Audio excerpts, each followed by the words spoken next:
गांव के बीचों बीच एक छोटा सा मंदिर था। ये मंदिर किसी राजा या धनाढ्य द्वारा नहीं, बल्कि गांव के लोगों की मेहनत और श्रद्धा के साथ बनाया गया था।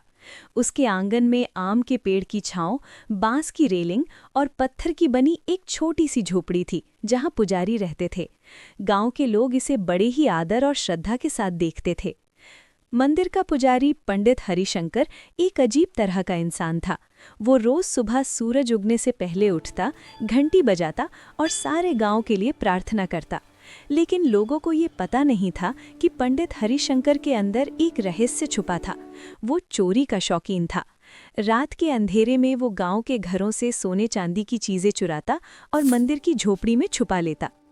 गांव के सरपंच रमेश चंद एक समझदार और न्यायप्रिय इंसान थे।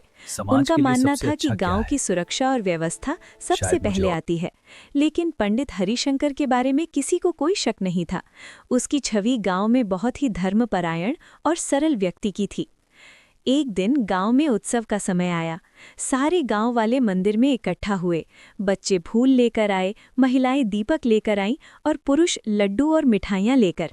पंडित हरिशंकर ने पूजा आरंभ की। उसके हाथों में धूप, दीप और फूल थे और उसकी आवाज में एक अजीब सा मंत्र था जो लोगों के दिलों को छू जाता। लेकिन तभी गांव में एक घटना हुई। गांव के सबसे बड़े व्यापारी ठाकुर भूपेंद्र ने देखा कि उसके घर से एक चांदी का झूमर गायब हो गया है। वो परेशान होकर सरपंच रमेश चंद के पास गया। सरपंच जी, मेरा झूमर कहीं खो गया है। मुझे डर है कि इसे चोरी कर लिया गया है। गांव में काफी चोरी हो रही है, हमें कुछ करना होगा। सरपंच रमेश चंद ने गंभीरता से सिर हिलाया। ठीक है ठाकुर भूपेंद्र, हम इसे गंभीरता से लेंगे।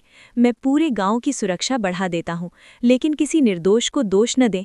हमें सच का पता लगाना होगा। उस रात पंडित हरिशंकर मंदिर में अपने कमरे में बैठा था और चुपचाप चांदी के सिक्कों और आभूषणों को गिन रहा था। उसकी आंखों में चमक थी, पर अंदर एक डर भी था। क्या कोई उसका चोरी करने का राज जान पाएगा? दूसरी ओर सरपंच रमेश चंद ने सोचा कि चोरी का पता लगाने के लिए उन्हें चतुराई से काम करना होगा। उन्होंने गांव में गश्त बढ़ा दी और कुछ सुराग ढूंढने की कोशिश की। तीसरी रात सरपंच ने योजना बनाई। उन्होंने मंदिर के चारों ओर खंभे और छिपे हुए निगरानी स्थान बनाए। उनका इरादा था कि चोरी करते समय चोर पकड़ा जाए। रात का समय हुआ। चांद की रोशनी हल्की हल्की थी। पंडित हरिशंकर जैसे ही मंदिर की पिछली झोपड़ी की ओर गया, उसने सोचा कि कोई उसे देख नहीं सकता। लेकिन तभी सरपंच रमेश चंद और उनके कुछ भरोसेमंद लोग छिपे हुए थे। जैसे ही पंडित हरिशंकर ने सोने चांदी की कुछ चीजें उठाईं, सरपंच ने धीमे से आदेश दिया, रुकिए, अब तुम पकड़े गए हो। पंडित हरिशंकर डर के मारे ठिठक गया। उसकी आंखों में पहले घमंड था, फिर पछतावा आया। मुझसे गलती मैं हो ऐसा गई। क्यों कर रहा था? मैं लोगों को भगवान के नाम पर धोखा दे रहा था, पंडित ने धीरे से कहा। सरपंच रमेश चंद ने उसे ध्यान से देखा। उनकी आंखों में क्रोध नहीं था, बल्कि समझ और जिम्मेदारी की चमक थी। हरिशंकर जी, ये आपके लिए एक मौका है अपने कर्म सुधारने का। यदि आप सच्चाई स्वीकार कर लें और गांव के लिए काम करें तो हम आपको माफ कर देंगे, लेकिन यदि आप ऐसा जारी रखेंगे तो परिणाम गंभीर होंगे। हरिशंकर ने धीरे धीरे सिर झुकाया। उसका दिल भारी था, आंखों में आंसू थे। वो समझ गया कि उसका अतीत का पाप उसे अकेला और डरावना बना रहा था। अगले दिन पंडित हरिशंकर ने गांव के सामने अपनी गलती मानी। उसने सारे चुराए गए सामान लौटाए और सभी से माफी मांगी।